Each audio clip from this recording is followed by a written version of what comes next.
Assalamualaikum murid-murid tahun 3. Bertemu lagi dengan Ustazah Azila dalam PDPR Pendidikan Islam tahun 3. Minggu ni kita nak fokus kepada bidang khatam Al-Quran. Khatam Al-Quran tajuk Surah Al-An'am.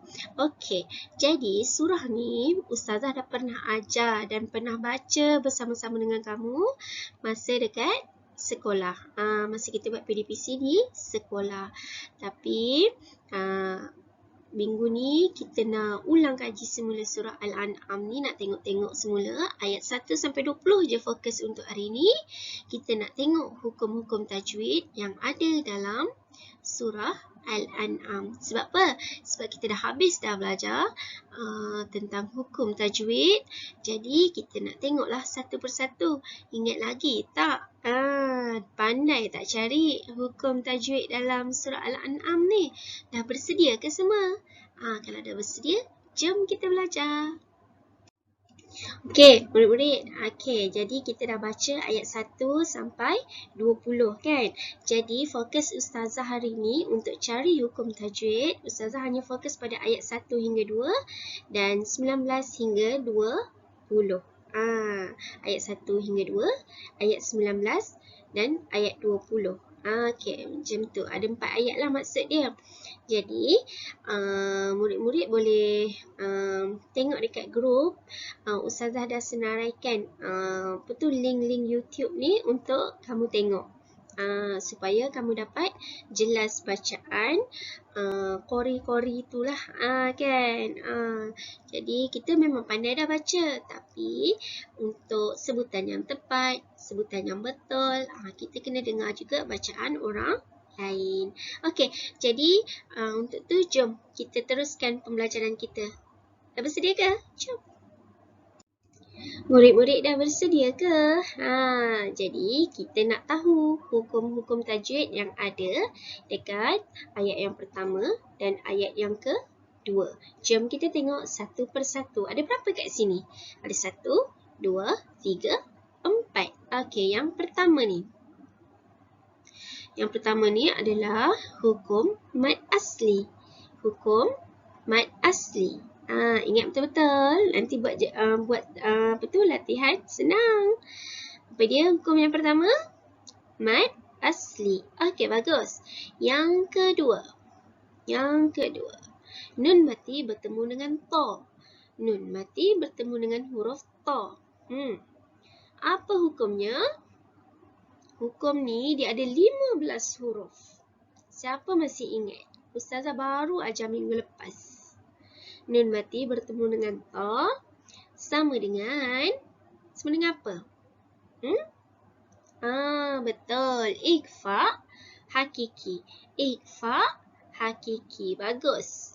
Lepas tu, tengok hukum yang ketiga. Tanwin bertemu dengan mim. Tanwin bertemu dengan mim. Tanwin bertemu dengan mim. Okey. Hukum ni pula dia ada 4 huruf. Ya, waw, mim dan nun. Apa nama hukumnya? Betul. Idgham ma'al gunnah. Idgham ma'al gunnah. Okey. Jom kita tengok hukum yang seterusnya. Yang ni. Tanwin bertemu dengan huruf ain.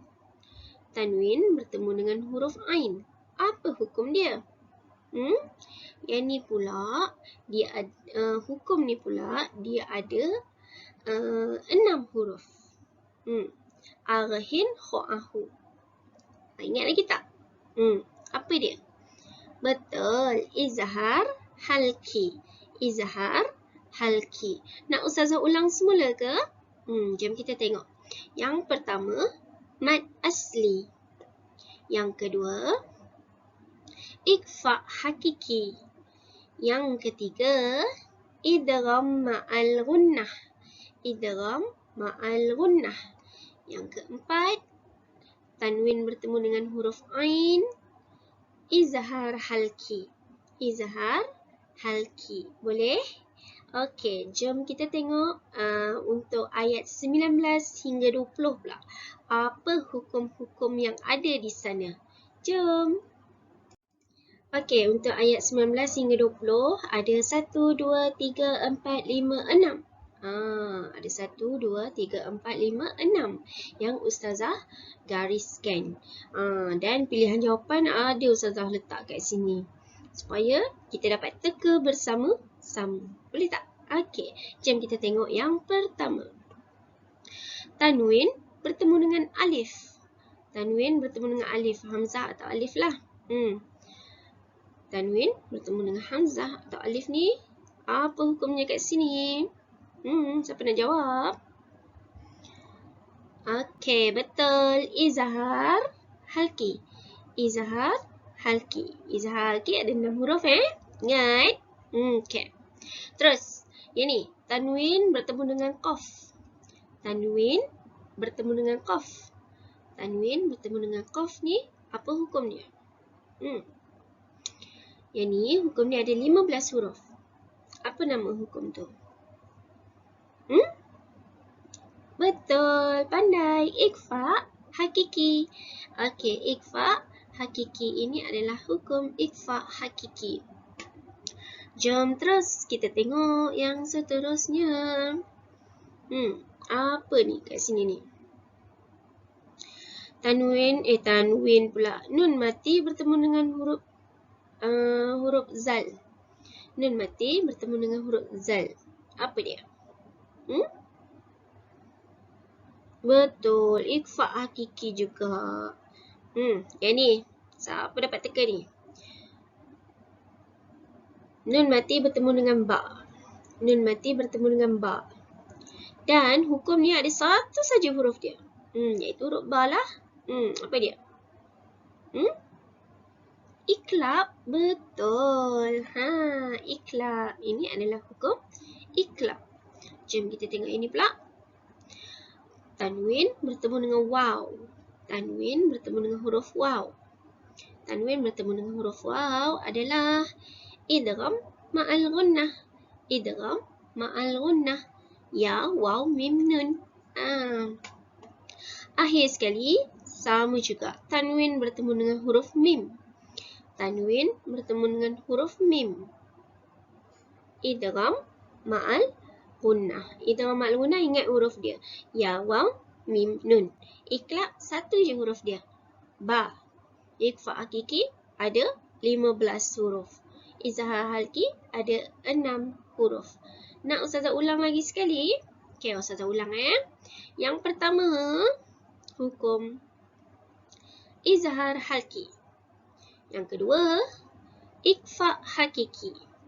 Yang ketiga, ikhfa hakiki. Yang keempat, iklab. Yang kelima, idgham ma'al gunnah. Dan yang terakhir sekali, juga idgham ma'al gunnah. Boleh tak? Okey. Kalau boleh, jom kita nak terus tengok latihan 1 dan 2 untuk hari ini. Latihan yang pertama, okey, tengok dalam modul masing-masing Baca surah Al-An'am ayat 1 hingga 2, kemudian lorekkan jawapan yang betul. Ni tadi dah baca. Tengok ayat yang pertama. Soalan yang pertama, dia kata ikhfa hakiki. Antara dua ni, mana satu ikhfa hakiki? Kalau jumpa ikhfa hakiki, lorekkan. Nak bulatkan pun boleh lah, tak ada masalah. Janji jawapan tu betul. Okey. Yang kedua, idgham ma'al gunnah. Idgham ma'al gunnah. Tengok mana satu. Mad asli, mana satu. Izhar halki, yang mana satu. Boleh? Okey, itu saja latihan yang pertama. Senang je kan? Baca ayat, tengok mana hukum dia. Lepas tu lorekkan lah. Okey, jom kita tengok latihan yang kedua dan yang terakhir untuk hari ini. Okey, latihan yang kedua. Baca surah Al-An'am ayat 19 hingga 20. ayat 19 hingga 20. Kemudian lengkapkan tempat kosong. Kan dia dah ada bergaris ni, kamu tentukan hukum tajwidnya. Hukum tajwidnya. Yang pertama dia dah bagi contoh izhar, halki. Tengoklah yang kedua, ketiga, keempat, kelima, keenam ni kamu tentukan hukum tajwid yang betul lah. Jangan suka hati letak pula. Ada ni 1 2 3 4 5 suka hati letak yang tu tak boleh. Mesti baca ayat tu dan tengok mana satu hukum tajwidnya. Boleh? Okey, itu saja untuk hari ini. Apa-apa persoalan boleh terus bertanya dengan Ustazah. Lepas tu siapkan tugasan. Dah siap, hantar dekat Ustazah untuk tujuan rekod. Dan itu sajalah untuk hari ini. Sekian, terima kasih. Assalamualaikum warahmatullahi wabarakatuh. Bye.